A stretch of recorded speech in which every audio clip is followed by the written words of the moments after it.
Hello everyone.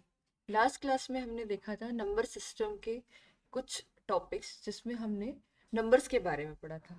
आज हम पढ़ेंगे डिविजिबिलिटी रूल के बारे में। स्टार्ट करते हैं डिविजिबिलिटी रूल ऑफ टू। देखिए, टू यदि हमें ये जानना है कि कोई नंबर टू से डिवाइड होगा या नहीं, तो उसके लिए रूल क्या होगा, मतलब भाजकता का नियम क्या होगा। उसके पीछे, मतलब किसी भी डिजिट में यदि उसका जो इकाई अंक है वो क्या होना चाहिए, टू के टेबल में आना चाहिए, मतलब टू से डिविजिबल होना चाहिए, लाइक 0, 2, 4, 6, 8। और आप ये बोल सकते हैं कि वो इवन नंबर होना चाहिए, मतलब सम संख्या होना चाहिए, तो वो टू से डिवाइड होगा। जैसे फॉर एग्जाम्पल यहाँ देखिए, आप 0 है, 8, 4, ये नंबर्स टू से डिवाइड होंगे क्योंकि ये इवन नंबर्स है। ओके, अब थ्री का देखते हैं। यदि आपको थ्री का मतलब भाजकता का नियम देखना है, तो आपको क्या करना होगा, ये जो आपके पास नंबर दिया है, एग्जाम्पल देखिए, आपको जानना है ये थ्री से डिवाइड होगा या नहीं। इसके लिए आपको क्या करना होगा, आपको पूरे नंबर्स को ऐड करना होगा। 8 + 5 + 7 + 6 + 1। आप देखिए कितना आ रहा है, ऐड करने पे 27, मतलब ये थ्री से डिवाइड होगा। फॉर एग्जाम्पल यदि ये 26 आता, तो क्या ये थ्री से डिवाइड होता? नहीं। इसलिए यदि कोई भी डिजिट दिया हो, कोई भी आपके पास वैल्यू दी हो, और आपको निकालना हो कि आपको जानना हो वो थ्री से डिवाइड होगा या नहीं, तो आप उस नंबर को ऐड करेंगे। जो भी आंसर आएगा, यदि वो थ्री से डिविजिबल है, तो वो होल नंबर थ्री से डिवाइड होगा।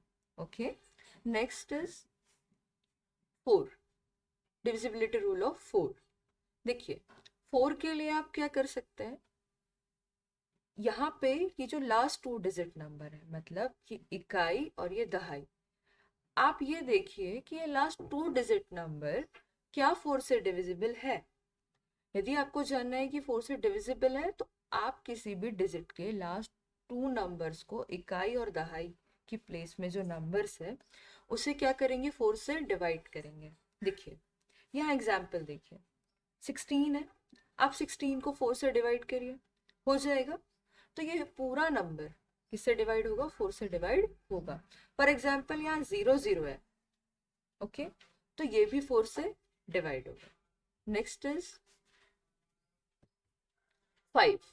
ओके, सो 5 का यदि विभाजकता का नियम आपको देखना हो, तो आप देखिए 5 के टेबल में आपको क्या मिलता है, या तो 0 या तो 5। तो कोई भी संख्या जिसके पीछे 0 या फिर 5 हो, ओके, ओनली 0 और 5 होगा, तो वो 5 से डिवाइड होगा। ये इसका रूल है। Next is 6।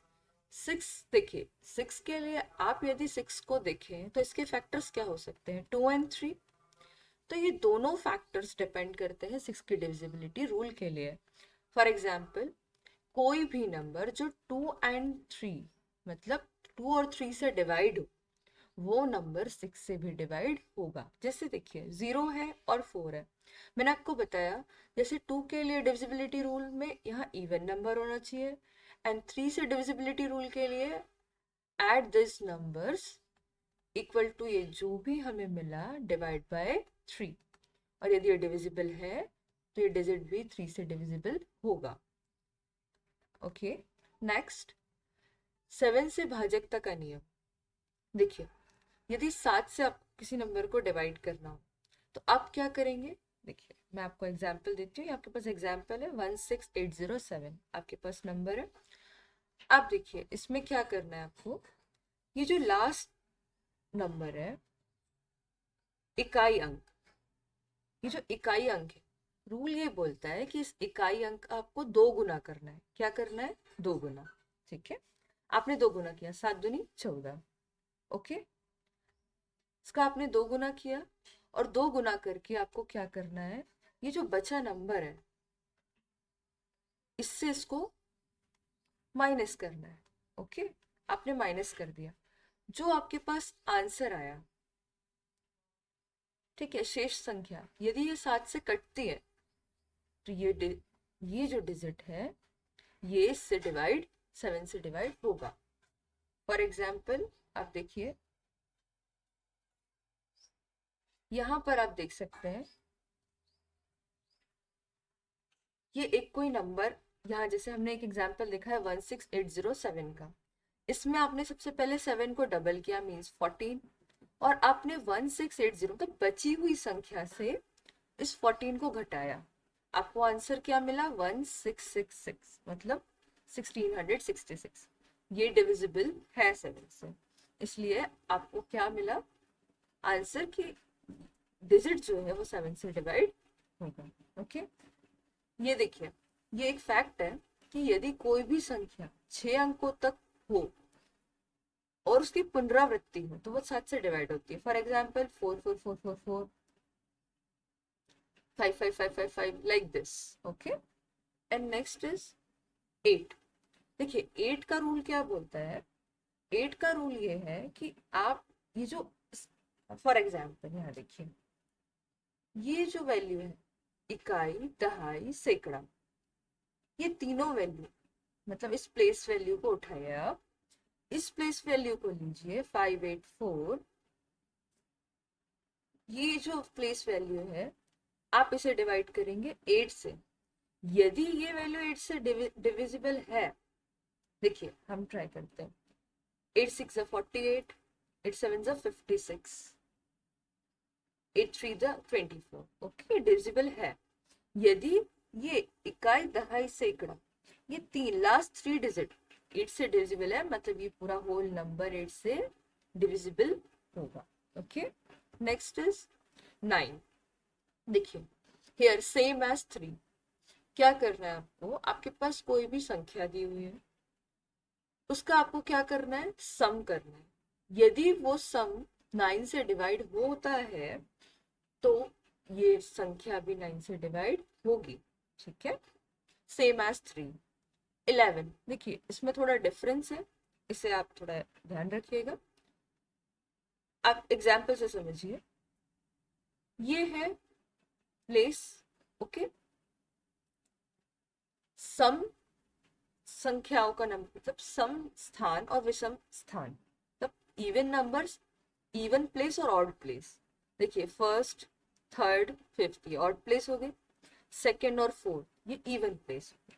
आपने क्या किया, सबसे पहले आपने ऑड प्लेस को ऐड किया, 9 7 4 ऐड किया। ओके, अब इस एडिशन को आप किससे माइनस कर दें, इससे क्या माइनस करना है आपको, इवन डिजिट का प्लेस जो दिया है, 5 + 4 9। हियर आपने इसको ऐड किया, मतलब आपने ये ऑड प्लेस ऐड किया और इवन प्लेस ऐड किया, जो भी नंबर्स ऑड प्लेस में थे और इवन प्लेस में थे आपने इसको ऐड किया और उन दोनों को सब्ट्रैक्ट कर दिया। मतलब आप देखिए, ऑड प्लेस को ऐड किया, इवन प्लेस को ऐड किया और इन दोनों को सब्ट्रैक्ट कर दिया, माइनस कर दिया, तो आपको आंसर क्या मिला 11। यदि यहाँ पे 11 और 0 आएगा तो ये क्या होगा, 11 से डिवाइड होगा। किसी भी नंबर को आपको चेक करना हो तो आप इस तरीके से चेक कर सकते हैं, आपको पता चल जाएगा कि ये नंबर 11 से डिवाइड होगा या नहीं। ओके, और देखिए यदि कोई भी संख्या 6 बार एक ही अंक की पुनरावृत्ति से बनी हो, फॉर एग्जाम्पल जो अभी हमने देखा था, like 2 2 2 2 like this. Okay, 6 times, sorry, so वो किससे डिवाइड होगी, 3 7 11 13 37 से वो टोटली डिवाइड होगी। ओके, ये है 11 का डिविजिबिलिटी रूल और हमने देखा एक fact. Next, okay, thank you so much, thank you for listening.